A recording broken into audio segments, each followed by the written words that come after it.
Good afternoon, I'm Shauneen from PlayBoard. I work as a play development officer.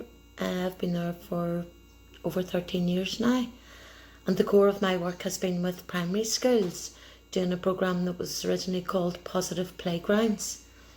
This was to establish and help schools to assess the play that was already taking place and then give them some strategies and ideas and methods for improving the quality of play for our children at break and lunch times. Originally I would have did about 250 schools, haven't counted in a while, right across the north of Ireland. But 3 years ago, we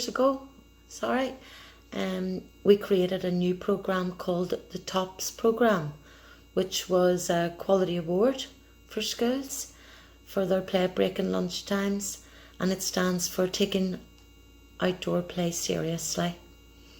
The difference in the Positive Playgrounds and the TOPS programme was there's a greater level of commitment from myself as a key worker, but also you see the end outcome. You're with the school for the full school year. When they started, during their pre-baseline assessment of where they're at when you go in, and then you're also there to celebrate their achievements whenever they come out the other side and are ready to win their award. Unfortunately, due to the present climate of funding availability for schools, especially for play and for outdoor play, schools had difficulty. Even those who expressed great interest in the programme, they had great difficulty in securing funding to run with it. But lots of schools have expressed interest should funding become available. Those that did though, and that's what I'd like to chat to you today about, were fantastic. Some of their achievements and what they managed to provide for the children just after one school year blew me away. I always had high hopes for it, and I've always been passionate about playing schools and the lack of play in some of our schools, unfortunately. But this was definitely a programme with a good end result for me as the worker, and most importantly for the kids attending schools. So there's about 8 schools that have completed. We have a few schools that are just signed up, and we're just beginning the process when lockdown happened. And part of my conversation today isn't just to let other schools know the TOPS is available and it exists, but to highlight the importance of those schools that have already come through it. You are now armed with the tools and the programme and all your work and action plans and your play policy that we put in place initially. That's going to be really, really useful for you when we return back to schools. Children are going to need their outdoor play now more than ever. Social distancing, being locked up, some kids will have got out for walks, some kids will have got out to their gardens, but we will also have children who didn't have that privilege, maybe living in apartments, maybe it's too busy, maybe parents were working from home. All sorts of scenarios are coming back at us when this is over, and hopefully that's soon. What I want to highlight today is that taking outdoor play seriously in schools is something that every school can draw upon. And those schools that have participated share their information and their videos and their successes on their websites. Some of them being Rathcoole Primary, Ballymacash Primary in Lisburn, Limavady Central, Termancanis in Limavady. Don't want to leave anybody out.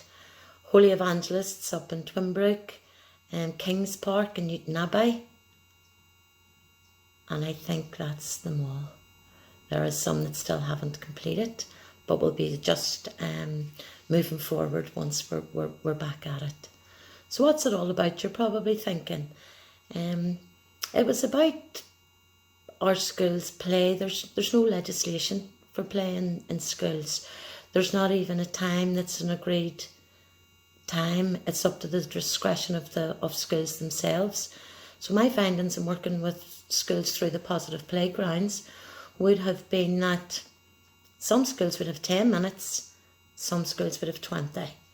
Some schools would have half an hour at lunchtime, some schools would have 15 minutes at lunchtime.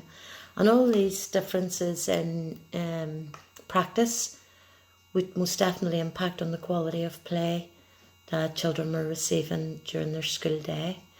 And physical activity, their opportunities to socialise, the opportunities for them to be creative. So part of my job was not just to go in with this textbook or file that we created of good ideas that proved to be working all across the world globally, but to bring staff. Probably one of my biggest challenges is to bring staff on that journey of playfulness and awareness of it is okay to let our kids play. It is okay to let them access those spaces that they're not allowed onto normally. Grass, no on the grass at break and lunch times. The beautiful garden that was developed a few years ago, no going on into the garden during break and lunch times. So there was loads and loads of restrictions within our school systems that are all put in place initially to keep our children safe. What TOPS helped schools to do was to assess and review current practice and see if there was any way that I could help them and the children, by using the space as well, could help break down those barriers to play. Children need risky play. All the evidence has proven that without children taking risks and working stuff out for themselves, they're not going to be able to keep themselves safe in adolescence and as they move forward. So was it easy task? Absolutely not. In fact, quite the reverse. Did I enjoy it? Absolutely yes. And the biggest reward for me was to see that these schools where kids, hundreds of kids, by the way, in some of our bigger schools, were contained on tarmac spaces within vast school grounds and sites for their playtimes, are now allowed to move freely around those grounds. Yes, with staff supervision. Yes, with management structures in place. But also, yes, with the freedom to play. To utilise those spaces, to utilise the facilities that are already within them. And it's just wonderful. So I'd like to finish off by saying, go on to their schools, have a look at what some of them are doing. As I've mentioned, they've all got videos up. They carry the TOPS award, so if you go past school and you see the TOPS sign hanging outside the fence, you will know that they are taking their outdoor play seriously. If you're interested and you want some advice after lockdown or in preparation for going back after lockdown, I am through PlayBoard. I'm willing to come on and do some Zoom session with any schools or any school staff that would like some further advice. If you want to express interest in maybe signing up for TOPS at a later date, just contact myself, Shauneen.mccusker@playboard.co.uk.